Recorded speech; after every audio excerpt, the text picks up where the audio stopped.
Nah, baiklah, pada video ini Ibu akan menunjukkan pada kalian bentuk persamaan garis lurus.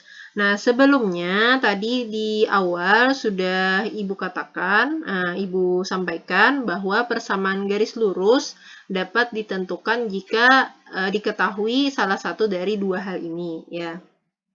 Nah, sehingga ya untuk bentuk persamaannya juga akan ada sedikit kekhasan ya antara jika persamaan garis lurus itu diketahui dua buah titik dan jika persamaan garis lurus itu diketahui satu titik dan vektor arah garis lurusnya. Nah, pertama-tama jika misalnya persamaan garis lurus ingin kita cari dari diketahui dua buah titik. Ya, misalnya titik yang diketahui itu kita namakan dengan titik P dan titik Q, di mana titik P itu koordinatnya adalah x1, y1, z1, dan titik Q koordinatnya adalah x2, y2, z2. Nah, maka bentuk persamaan garis lurus yang dia itu melalui titik P dan Q ini, ya, yang pertama dalam bentuk vektor dituliskan seperti ini.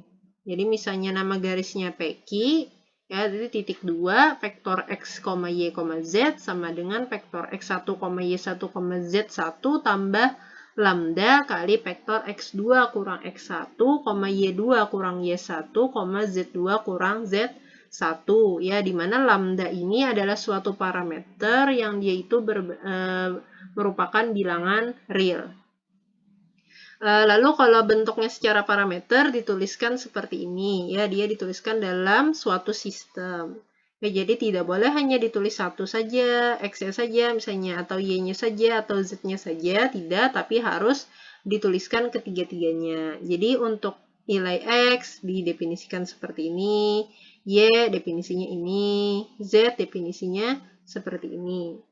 Nah, lalu kalau dalam bentuk linear dituliskannya seperti ini. X kurang X1 per X2 kurang X1 sama dengan Y kurang Y1 per Y2 kurang Y1 sama dengan Z kurang Z1 per Z2 kurang Z1. Ya, kalau kalian lihat penulisan persamaan garis lurus dalam bentuk linear ini mirip dengan cara kita mencari persamaan garis lurus pada ruang dimensi 2 jika diketahui dua buah titik. Ya, bedanya hanya ditambahkan dengan adanya Z di sini. Oke, ini adalah bentuk-bentuk persamaan garis lurus jika diketahui dua buah titik. Nah, dari sini sebenarnya garis lurus yang jika diketahui dua buah titik ada sedikit catatan. Kalian perhatikan bagian ini. Ya, bagian vektor yang ini, x2 kurang x1, y2 kurang y1, z2 kurang z1. Lalu ini kan sama ya polanya, x2 kurang x1, y2 kurang y1, z2 kurang z1. Juga dalam bentuk ini. Nah, yang ini, ya, yang Ibu beri tanda warna kuning ini, itu menunjukkan vektor arah dari garis yang kita dapatkan persamaan garis lurusnya. Jadi kalau kita sudah misalnya menyelesaikan ini, mensubstitusikan dengan entah nanti x, y, z dari dua titik itu apa, kita dapat di sini nilainya, maka nilai di sini ya setelah lambda ini menunjukkan vektor arah dari garis. Nah, atau secara jelasnya kita lihat pada persamaan garis jika diketahui satu titik dan vektor arahnya. Nah, maka yang diketahui adalah satu titik, misalnya x1, y1, z1, titik P, dan vektor arah garisnya, misalnya vektor A adalah A, B, C. Nah, ini penulisan vektor arah garis, biasanya nama vektornya ini dengan huruf kecil, ya, sama seperti kita pada vektor normal bidang. Nah, maka bentuk persamaan garis lurusnya secara vektor adalah seperti ini, ya, mirip saja dengan yang tadi melalui dua titik, hanya saja di sini vektor arahnya sudah diketahui. Jadi langsung ditulis A, B, C. Lalu secara parameter seperti ini, ya, tinggal kita kalikan A kali lambda, yang di ujung sini B kali lambda, C kali lambda, lalu secara linear menjadi seperti ini. Nah, Nah, ini kan berhubungan tadi ya dengan bentuk yang awal, yang sebelumnya. Persamaan garis lurus jika diketahui dua buah titik. Ya, artinya kalau kalian ketemu persamaan garis lurus, misalnya dibalik ya, diketahui persamaan garis lurus, maka kalau ditanya vektor arahnya atau ingin mengetahui vektor arahnya, lihat saja koefisien dari lambda ya. Atau bagian bawah kalau dia berbentuk persamaan linear. Ya.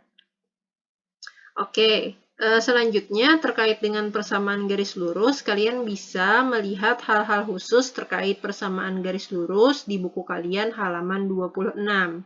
Di situ terkait dengan persamaan garis lurus yang khusus ya, entah dia sejajar sumbu utama XOY atau XOZ atau YOZ.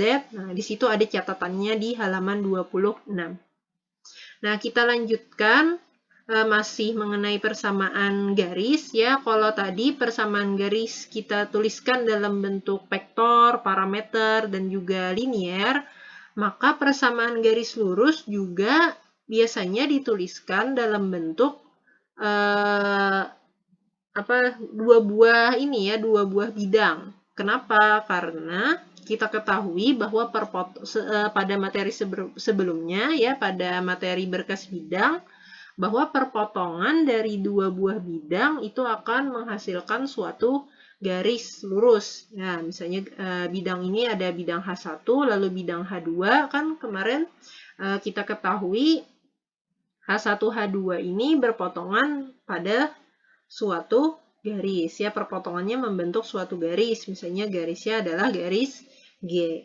Nah, sehingga persamaan garis yang dia itu merupakan perpotongan dari dua buah bidang yang diketahui akan biasanya dituliskan seperti ini. Nah, menggunakan tanda kurung kurawal di depannya, menyatakan dia adalah hasil dari dua buah ini, ya, seperti ini. Jadi kalau kalian ketemu ya soal misalnya tentang persamaan garis G dituliskannya dalam bentuk tanda kurung kurawal, lalu di sampingnya ini adalah berbentuk persamaan umum bidang, ya, maka bisa dikatakan bentuk ini menunjukkan persamaan suatu garis lurus. Nah, di mana vektor arahnya, ya, kalau yang diketahui persamaan garisnya seperti ini, bisa kita cari dengan menggunakan determinan dari matriks. Ya, determinan dari matriks sebagaimana kita mencari vektor normal ya. Kalau kalian masih ingat pembahasan kita sebelumnya.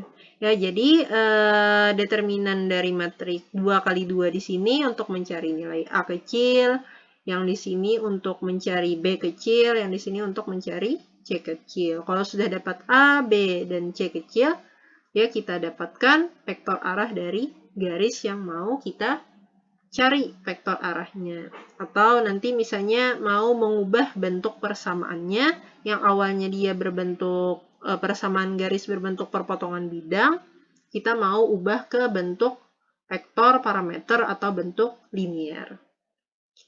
Oke, nah untuk lebih jelasnya ya terkait dengan ini tadi ya persamaan garis, kita lanjutkan ke contoh pada halaman 28 dan juga halaman 29.